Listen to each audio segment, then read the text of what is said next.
Well, my wife brought me in here. So after she had had some success with the doctor and met the doctor, she said, "You really should give this a fair chance and try this once." And I said, "Well, there's nothing wrong with me. I'm perfect, you know." And I walk like I'm 90 and everything hurts. And I could make a list of different things that have been, I've been to doctors for over the years. One of them was Raynaud syndrome, which is a circulation problem with the tips of my fingers. I've had it for 25 or 30 years. I'm an ex-smoker, and perhaps it traces back to those times.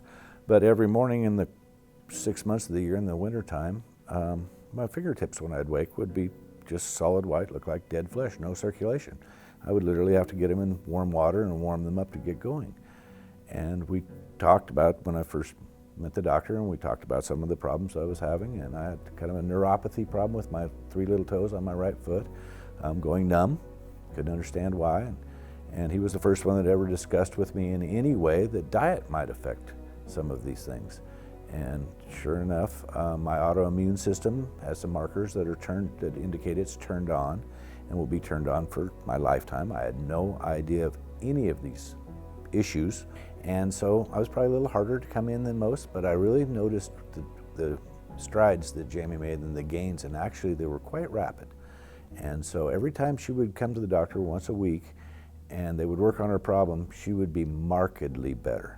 And so I'm a results-based person, and pretty soon I looked at the results and went, yeah, you know, that's not too bad. And I'd had some trouble with my neck, and I had some real uncomfortable spots in my body, and I thought, you know, I bet he could probably help me with some of that, and I'll give him a chance. And if he can't, well, I'll just throw him out on the street, and I'll just go back to my old ways, you know, but I'll give him a test run once.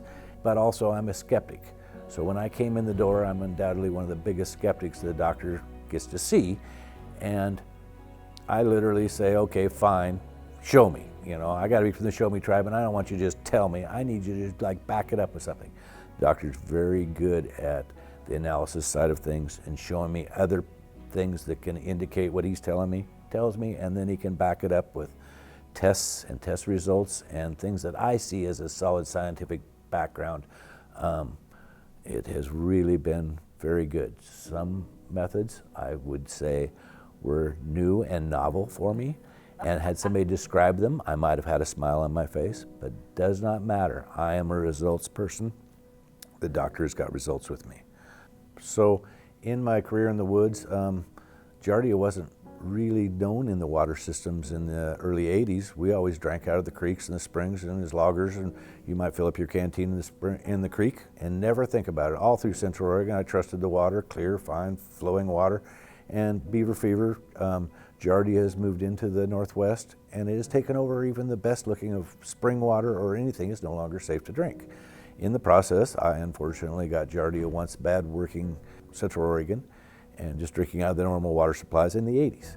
The cure that the doctors gave me maybe cured it, maybe just slowed it up, and I had it come back after a certain amount of time. It kind of crept back into my system.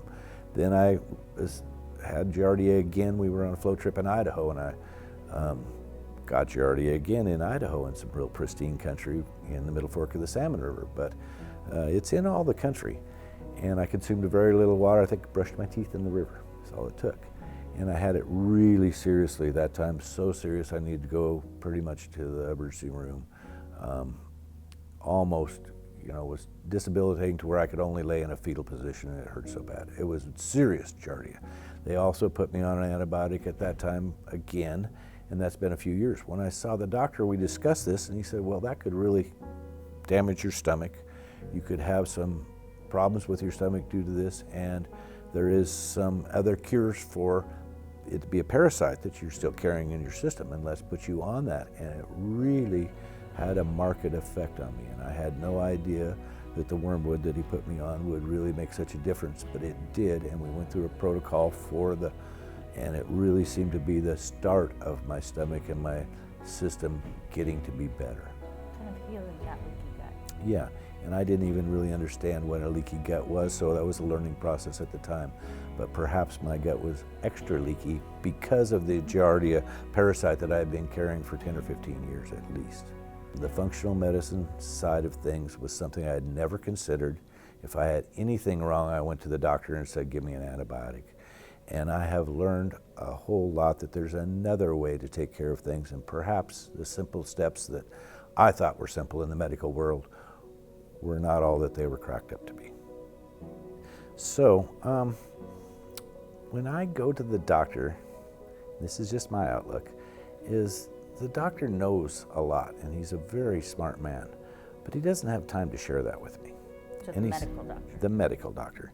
And so he's rushed by his schedule and many other pressures that he has. And so he only has a limited amount of time to delve into my issues. And like I say, if I broke my arm, that's pretty straightforward. It's got an x-ray, it shows it's broken, he'll fix that up and send me out the door. But as far as telling me how I can keep my arm from being weak in the future or anything like that, not so much. And the doctor is good at helping me understand what my body is trying to tell me, and I'm going too fast or just too belligerent to stop and pay attention to what my body is telling me. And when he stops and points it out, and we've taken some blood tests and backs it up with, scientific points that I sure can't argue with, it makes a world of difference for me. I've never had the medical doctors do anything more than just tell me this is what I'm saying. And that's fine, but you can't take that very far. I can go home and research Raynaud's, but it doesn't tell me what I could do for it or what a possible cure is. And if they tell me that aspirin is the cure and you're gonna have to take an aspirin every time you have an issue with it, then that's what I think is the holy grail. And I've been doing this for many years, and my Raynaud's has just got, for example, my Raynaud's syndrome with my fingertips and the circulation, it just got worse and worse. And so the difference being the medical world has its side, but they don't take the time to change my thought process. Had I realized this when I first came in the door, I'd have probably been really hard to teach because I'm skeptical. And so I didn't even know it was coming. So I couldn't be skeptical of what was coming because I didn't really know. And he approached it in such a way as I never could get off the ground with my skepticism. He killed that. He has a way of showing me positively that this is what's going on, and I can't just go out there and go, you know what, he doesn't know anything. No, I can't, because he's also given me a ream of paper that this lab, and not just that, other things that he's told me that I can look into that just support what he's telling me. A lot of it's just common sense based. As soon as we discuss it, you go, well, of course, I don't even have to wonder about that. That just makes perfect sense. I know it from how I feel, and when I eat this or when I do that. All these things I had no idea that I might be pre-diabetic. In a few tests, we kind of got on top of that I might be pre-diabetic and I need to lose some weight. It's pretty easy because Dr. Hanes is real thorough and he puts most people, I think, at ease. So if I was going to tell you, for example, you were interested, I would tell you that just to have an open mind. Go in and sit with the doctor. He'll take some time out of his busy schedule. You could just walk in the door and stand he'll come in a few minutes and he'll give you a few minutes of his time. And am quite certain that after you just speak with him for even a few minutes on the subject, that you will come back for in-depth, because he has a way of interesting your mind and engaging you, as well as not putting you in an uneasy situation. So I would tell people that you can't just give Dr. Hanes one visit. You need to give him a fair chance to work with you, and that's going to take a few visits, and it's a longer process than just coming in his office once or twice and, like most timber fallers, getting your back adjusted. No, I could see right away, oh, this is something I wasn't aware of, and it is an issue, and I need to address this, and the doctor's telling me that's part of the root of my other problems. And so if you come to this office, have a little more patience, and you're going to be involved in this program for a while. The only other thing I'd like to say is that close to a year's, being under care of the doctor, I haven't had one negative experience.